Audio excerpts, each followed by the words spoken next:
Charge. All right. Vibes are certainly high for New York as the Yankees are facing the Blue Jays today. Blue Jays home favorites minus 130, total of 8 runs. Alek Manoah has been incredible against the Yankees. 2-0 with a 1.53 ERA in 3 career starts against the Pinstripes. This year he's 4-0 with a 1.44 ERA overall. Jameson Taillon going for the Yankees, who's 1-1 with a 3.26 ERA. Jenks, how are we feeling about this one? Man, I cannot figure out how to play this game.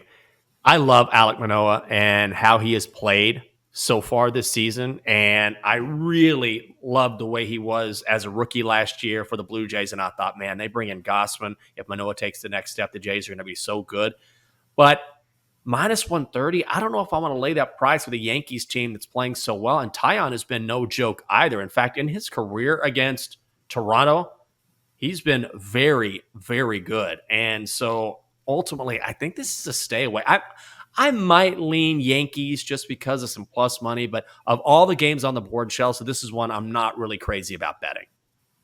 I think the bottom line for me, you see a Yankees team this hot at plus money, it's hard to go against them. I know the pitching matchup certainly favors the Blue Jays, but also you've got to remember it is easier for hitters to adjust the next time they see a pitcher, because the first time out, it was, I believe, Alek Manoah's first start of the season, but usually it gets a little tougher for pitchers to continue dominating lineups. I think you're right. It's probably a stay away from me as well. It's just so hard to go against the Yankees team that's so hot right now, especially for plus money.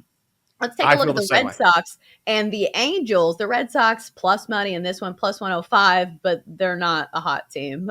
The Angels have been real hot. Meanwhile, the Red Sox have lost 9 of their last 12 games. Noah Syndergaard making the start here against Michael Wacha. Noah Syndergaard was scratched from his last start with some sort of illness. So he is 2-0 with a 2.12 ERA, and Michael Wacha has been really good for the Red Sox, 2-0 with a 1.77 ERA. But like I said, the vibes are a little bad for the Red Sox, and that's probably why they are underdogs in this one. I'm going to go with the first 5 under here. Total set at 4.5 at BetMGM. It's juiced to minus 115. I don't mind that price. We know Syndergaard, how good he is, and I'm not worried about him being scratched at his last start. He's 1-0 with a 2.63 ERA in a couple starts against Boston. And Wacha has been fantastic so far this season.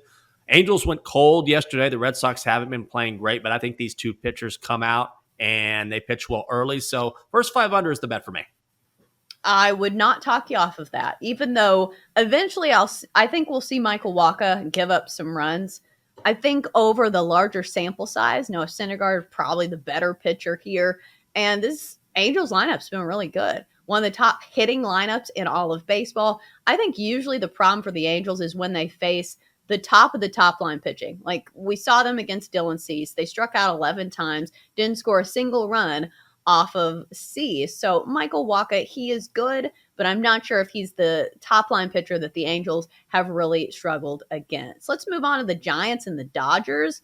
Rivalry matchup here. Carlos Rodon going for San Francisco, 3-0 on the year with a 1.17 ERA, going against Julio Urias, who I believe led the league in wins last year, but now he is 1-1 with a 2.50 ERA. Jenks, where are we leaning? You know what? I think I'm going to go, God, this is so, I think I'm going to lay it with the Dodgers at minus 140. I hate being a square, though. That's the worst. I mean, the Dodgers are 8-2 straight up and against the number in their last 10, Chelsea. And if you ever want to bet on LA on the money line, this is a fairly reasonable price. I guess that would be my lean. But when you've got 2 very, very good pitchers here, that makes me a touch nervous. That's my lean, but I'm probably not going to play it. I think I would go with the Giants here at plus money. We saw this Giants team contend extremely well with the Dodgers last year. I think at plus money, especially with their best pitcher on the mound, Carlos Rodon, though we talk about top-line pitchers, this is the guy who's thrown a no-hitter and certainly has wipeout, strikeout stuff. So for me, I think I would lean towards the Giants. Let's go to the Braves and the Mets. Carlos Carrasco is supposed to start the first game of this doubleheader. Charlie Morton going for the Braves. And then in the second game of the doubleheader, Kyle Wright, who's been fantastic for Atlanta, 3-0 this year against David Peterson. Are you going to be betting on this doubleheader? We've talked about this earlier. I feel like doubleheaders are kind of weird. Yeah, I'm probably going to stay away. I might look at the Mets, but Cookie Carrasco burned me last time, and he got absolutely shelled and gave up 8 runs last time he was on the mound. Even though the Mets have won 7 consecutive series to start the season, you feel like maybe they get one back here. But Charlie Morton, historically, he's going to be on the mound for the Braves, and lifetime he's 3-3 with an ERA just over 3, so he generally performs well here. Price is on the board yet, so that just gives me a reason to pass. I'm not crazy about this slate today. That under first 5 in Angels Red Sox is the bet that interests me most, but I'm going to stay away from Braves Nets. Especially since we are not completely 100% sure on who is starting each game.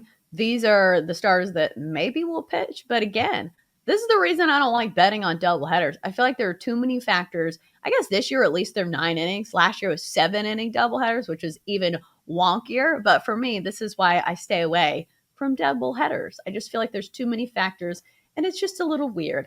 This is the Daily Tip presented by BetMGM. I'm Chelsea Messenger. He's Michael Jenkins. Jenks, the playoffs have started in hockey, which means I'm going to do the calculations. Yep. 60 seconds. We're going to give you a minute to talk about the NHL. 1 minute minor. Guys, do you feel that electricity in the air? That's the Stanley Cup Playoffs, baby. We got off on the right foot last night with a winner. Let's make it 2 straight tonight. Game 1, Pens, Rangers at the Garden. Pens plus 105 on the money line. Rangers are minus 125. Total set at 5 and a hook. Do you really think I'm going to go with the Pens here? I'm a Caps fan. I hate the Pens. I can't believe this is such a short price for the blue shirts. Igor Shesterkin, best netminder in hockey this season. Yes, I said netminder for you, Chelsea. At the Garden this year, 21-6-3 with a goals against average of 1.85, and he's facing Casey DeSmith, who has never made a playoff appearance. Shesterkin has also won both of his home starts against the Pens, and overall, Rangers 3-0 in their last 3 against Pittsburgh, outscoring the Pens 11-3 during that streak. Let's make it 2 straight because the price is a nice. Rangers minus 120 on the money line against the Pens at BetMGM.